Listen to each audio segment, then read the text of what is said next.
Hello viewers, welcome to another special edition of our program, the Niger Delta Chatroom Show, where we talk peace and development in the Niger Delta. Mitchell Dow Biminetams Okumbre is my name. As you all know, the Niger Delta is the feeding bottle of the Nigerian nation. Don't go away. On the hot seat today, a Niger Delta son is on the hot seat to discuss the peace and development in the Niger Delta and the Nigerian nation at large.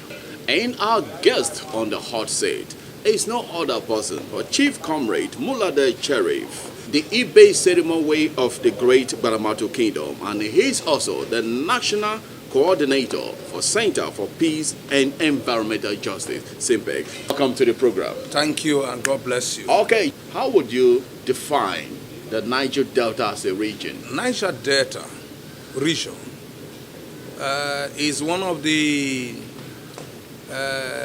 wetlands, the second largest wetland in the world. And this region is blessed with natural endowment. And this is the region that currently, today, feeds the nation called Nigeria. This region is a life wire. Okay. Is the economic oxygen Okay. of Nigeria survival. Is a region with a lot of personalities, a region with a lot of natural endowment. Natural endowment. Yeah. Because people do say that states that produces oil can be terms of Niger Delta. We have Benue and some northern states and some states being struggling that they should be included into the Niger Delta Development Board. There is a difference between Niger Delta and oil producing states. Okay. So except the federal government will have to create a commission called Oil and Gas Producing Commission. Okay. But when you talk about the core Niger Delta, the core Niger Delta states are the South states. The South states. The South states. So these are the core Niger Delta. So those oil producing states in Nigeria cannot be part of the Niger Delta Development Commission because except the name is changed. Okay, so Imo is a part of the Niger Delta, core Niger Delta? No, Imo is not part of the core Niger Delta. So which and which is the core Niger Delta state? The core Niger Delta states are Edo State, Delta, Bayelsa, Rivers, Akwa Ibom, Cross River. Cross River. These are the core 6 Niger Delta states. Okay. Now, during the creation of the NDDC, which we refer to the Niger Delta Development Commission, Abia and Imo were also producing some significant commercial crude. So they were an Ondo state. So they need to be part of the Oil Producing Development Commission. Okay. Already the commission target, the focus of the commission was built towards the Niger Delta state. But because these 2-3 states are also producing, they need to bring them in because they can't create a separate commission for them. That is why they were brought into the Niger Delta Development Commission. And now that the production or discovery of oil has spanned beyond this level, then the federal government needs to redefine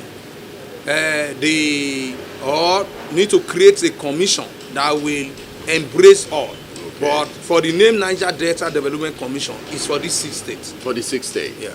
And the core value why the MIG commission was created is to develop the region, particularly the core oil producing states, local government and the communities. So the Niger Delta Development Commission today has been hijacked by politicians. The commission is no longer serving the purpose. The commission have deviated from the core purpose of establishment of the commission. As we know, some of us who fought for the establishment of this commission, the focus was to develop the core host communities in the oil producing areas. Okay. So, but because the appointment of these various board members and the commissioners are to be nominated by the governor and the federal government, the political elites, the actors, decided to hijack that opportunity and impose whosoever they want, as long you are from the state. They say you are qualified to be a board member or a commissioner or a managing director or director. And even if you go to the NDDC Act, it is clearly stipulated there that for you to be appointed as a chairman or MD, you must come from the highest oil producing. The highest oil producing state. So that is why you see that the chairman is always rotating among the highest oil producing states. Up to date, you have not heard that Edo State produced the chairman of NDDC, neither the MD.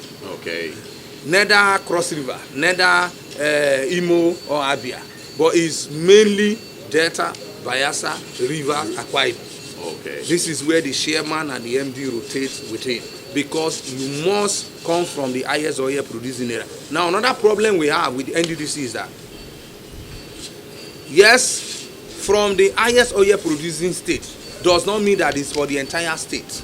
Okay. You also need to look at where is the highest oil producing area, because the law said oil producing area. Okay, the area, not the entire state. Not the entire state. So okay, when you talk about the area, the you now need to that define are producing the local government. Okay. That is highest oil producing local government. Okay. From the highest local government, oil producing local government, you can now identify from this local government, this community is the highest oil producing area. So the nominee must come from those who develop those core communities. Okay. It's not to develop the state as a whole. In Delta State, when His Excellency former Governor James Onanefe Ibori was the governor, we were at the forefront with our leaders, our national leader, led by Edwin Clark, W.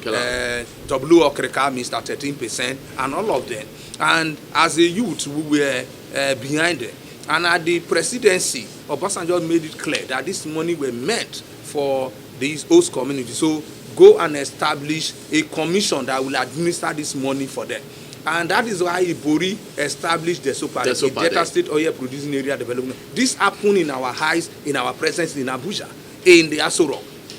And when Ibori came, Ibori sent an executive bill to the House of Assembly, and the law were passed, but he did not set up that commission until towards the end of his administration. And when he was exiting, he set up the commission and hand over to his cousin, Emmanuel Oduan. Wow. And Emmanuel Oduan run with the commission. And the law states that 50% of the 13% should be allocated to the SOPADEC to administer for the host communities. So that means that there is other 50% in the coffer of the state purse that is meant to develop the entire state. So that means everybody is enjoying from the money, but 50% should be allocated. Now, where is even the 50%? The 50% are to be administered by the SOPADEC is also missing. Okay. We have not been able to give thorough account of the 50%. And that is why in the last administration that handed over to Right Honorable Sheriff, we challenged the previous government that up till Okowa 8 years, there was no significant project carried out by the SOPADEC in our host communities. Where is this money?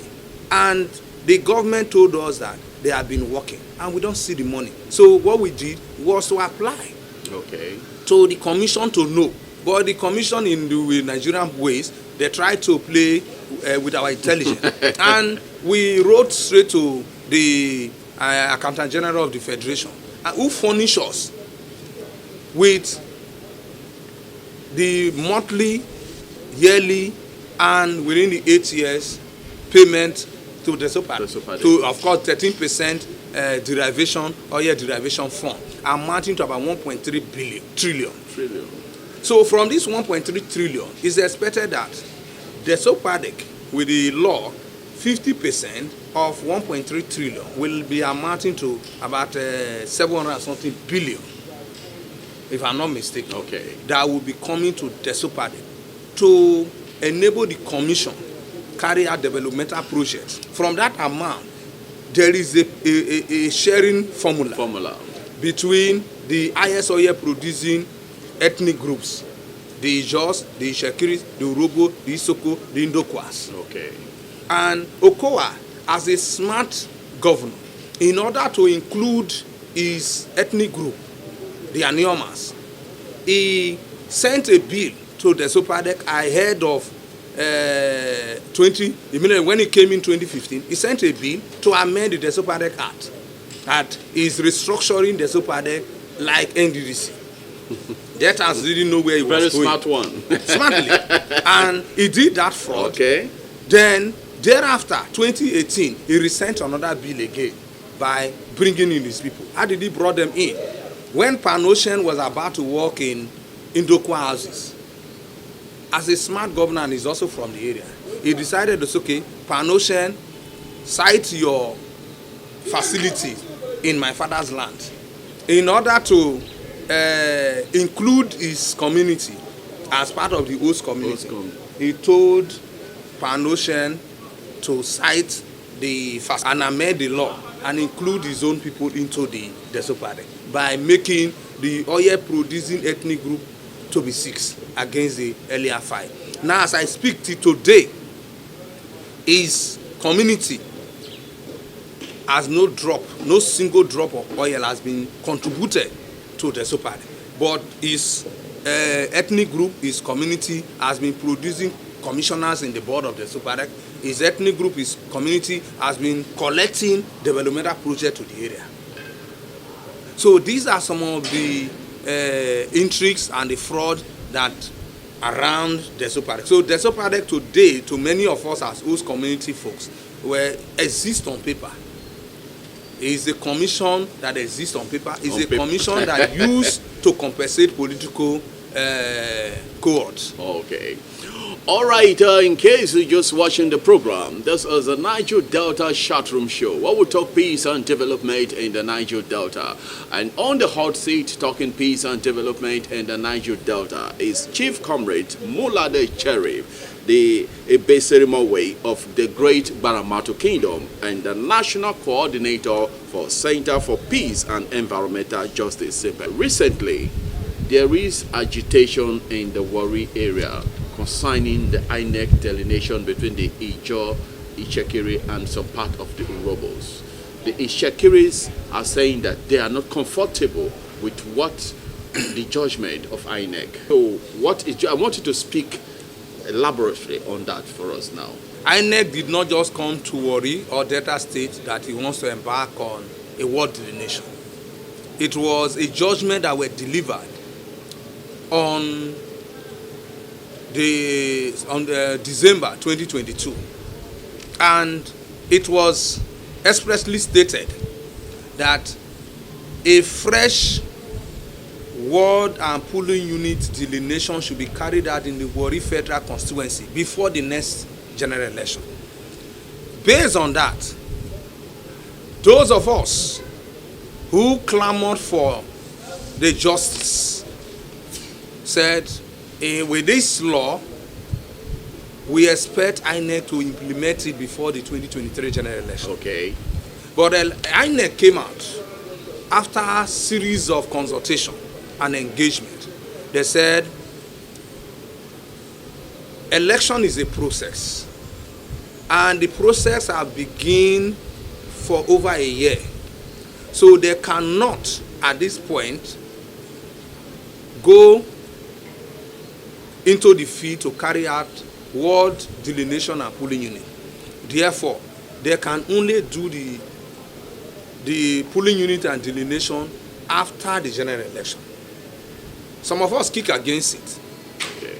But at the end of the day, we understand, we bring in human face to the issues and look at it that truly no much time, because it's just about 3 months. That is even the peak of the campaigns. So, of course, okay, let's allow it to go. And INEC promised that immediately after the general election, in February, then by April, they will conduct the delineation in 2023. Unfortunately, 2023, they could not be able to even do anything because there were handling post-election issues until the whole of 2023 went off. Then to 2024, the clamor and agitation for these injustice, these imbalanced injustice were there. And because it's a Supreme Court judgment, INEC had no option than to pick a date and engage all stakeholders. The judges, the Shekris, and the Robos were all present in the meetings in Asaba, in the meetings in Warri Government and Annex, and also other meetings even in Abuja. And a level playground were provided for all.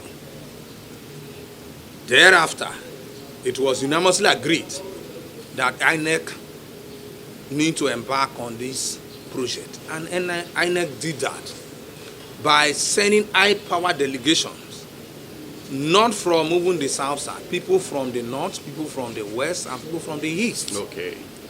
That supervise and conduct and coordinate the entire process to avoid ethnic coloration to it. So the people who supervise, coordinate, and control the whole process were from the north and the east, and the west, like as I said. Now, over 3 months were used to carry out this exercise. And every step, INEC continued to engage and brief. And everybody participated. Everybody, my lovely Shekiris, the Jaws, and the Rubos were all participating in this process. Okay. Until the conclusion of the whole exercise. And INEC invited all stakeholders to Asaba to unveil their findings on the field findings, and which they did unveil it, and also show on the screen, all of us were there, show on the screen the various captions, the air rail coverage, and all of them, and hand over the document to each of the focal point ethnic representative. On the Ajo side, Ambassador Joel Piscina received the items on behalf of the Warri Federal Constituency Jos. On the Urobo side, we have Chief Victor Kumamba, who received on behalf of the Urobos, while on the Shekiris, Honorable Andrew Egba received on behalf of the Shekiris. And these 3 ethnic groups where all the traditional rulers were represented by the most senior respected chiefs. I may not be able to get the 3 names completely, but from the Shekiris, my father, Chief Mene Brown, was there. And for the Jaws, Chief P.T. Evans was also there. And the Urobo, I know him very well, but I've forgotten his name, was also there, who represent the 3 the traditional rulers of the 3 major ethnic groups in Warri. Now, that was presented, and everybody received their document, went back, reviewed it, and all of it, by each individuals or ethnic groups. Then some people spotted some injustice on their own, according to them, spotted some injustice.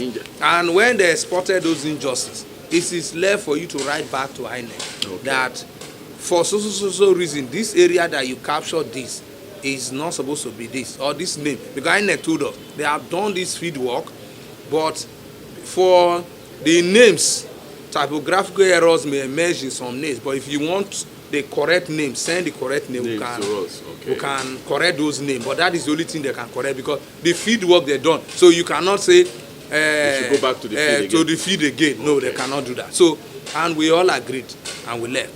So, but later we begin to see a lot of statements, a lot of comments, a lot of provocating words used by different set of persons, and it becomes concern and worry to us, because the Warri crisis emanated from similar issues as a result of local government relocation.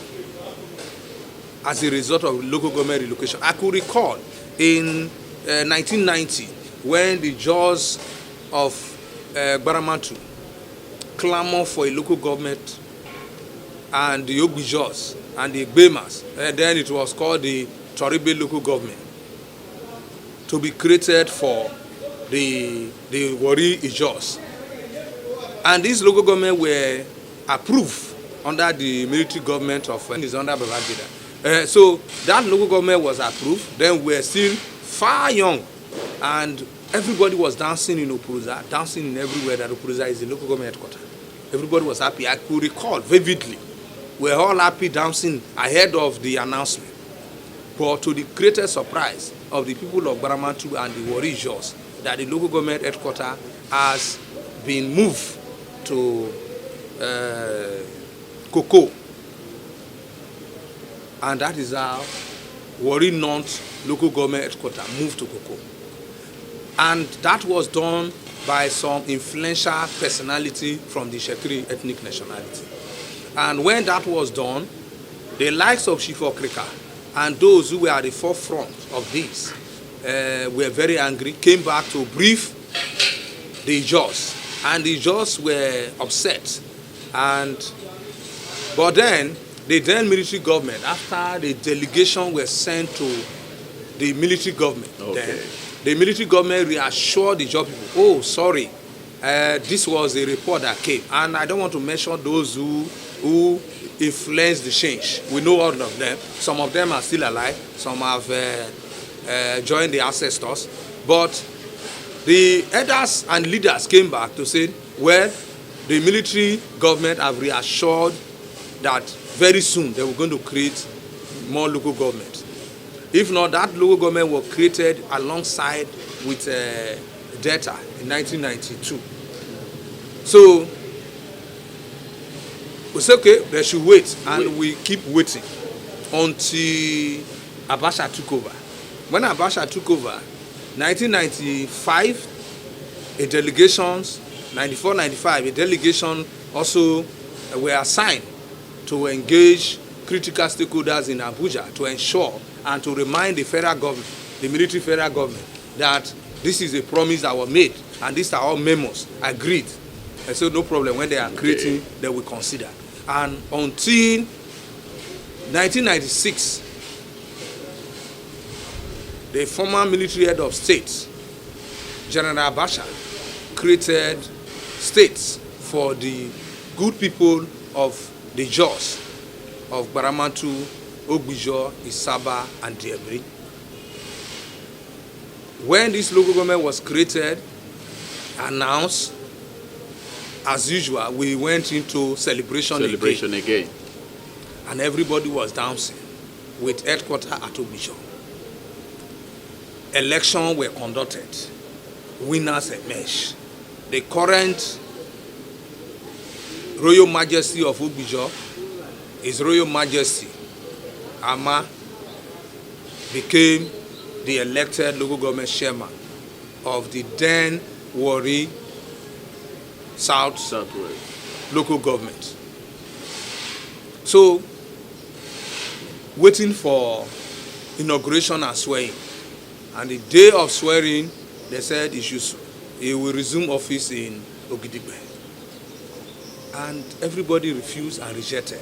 And that was what caused the Warri crisis. Okay, the Warri crisis. That was the genesis of the Warri crisis. So, since the Ijaw refused to move to Ogidigbe, you have done this to us first time. And the federal government told us that we should be patient. It was misinformation that led to that. But we are giving you our word that we're going to create another word for a local government for you. Just give us, be patient. And truly, the federal government hold up to their position and create another local government called Warri Southwest, Ogbijo, and it was influenced to Ogidigbe, and that was a crisis. And after several commission of inquiry was set up, and all the commission of inquiries, white papers, clearly indicate that the local government should be reversed back. And that is how the former governor, His Excellency James Onanefe Ibori, relocated the local government back to Ogbijo. And that brought the peace. And that is how we have been enjoying that relative resistance. Now, both the Jaws and the Shekiris has been living together. So this word delineation, it is not a delineation to expunge or to send any ethnic group out of Warri. Warri, from time immemorial, has been occupied by 3 ethnic groups. From time immemorial. I don't want to go into the genesis of who were the first arrival, Okay. who were the second arrival. But let us agree that God, who brought the Jaws, the Shekiri, the Robos together in this environment, did not make a mistake. So the Jaws cannot intimidate or harass or drive away Shekiri. Neither the Shekiri, in spite of their connections, can also chase the Jaws out. Rather, the Robos can do that. So we have been born and bound together. My only appeal as an Ijaw, Yes. is that my lovely people of Warri, we should live together. The Jaws, the Shekiris, the Robos, we should live together. If you recall, in the 70s, in this Warri, you cannot differentiate who is an Robo from Ijaw. You cannot differentiate who is the Shekiri from Ijaw. This is how we live together. We school together, we live together. Okay. We marry together. So there is no need for us to fight over the land. Those who have fought over this land, they have died and they have been buried in the land. So please, the young generation, it is a common saying that elders declare war, but the youth die in the world. Okay. So we the youth should not be misled. We the youth should not be misguided. We the youth should not be used as foot soldier. Our traditional rulers, our royal fathers, our traditional elders, our clergymen, our political office holders, please use your good office to promote peace.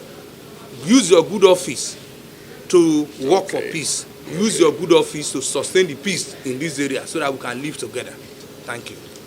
All right, that has been our show this week. The show has been the Niger Delta Chatroom Show, where we talk peace and development in the Niger Delta and the Nigeria at large. And our guest has been Chief Comrade Mulade Sheriff, the Ibeserimowe of the Great Baramatu Kingdom, and National Coordinator, Center for Peace and Environmental Justice. Thank you very much for being on the show despite your busy schedule. The Niger Delta is a feeding bottle that fills the nation.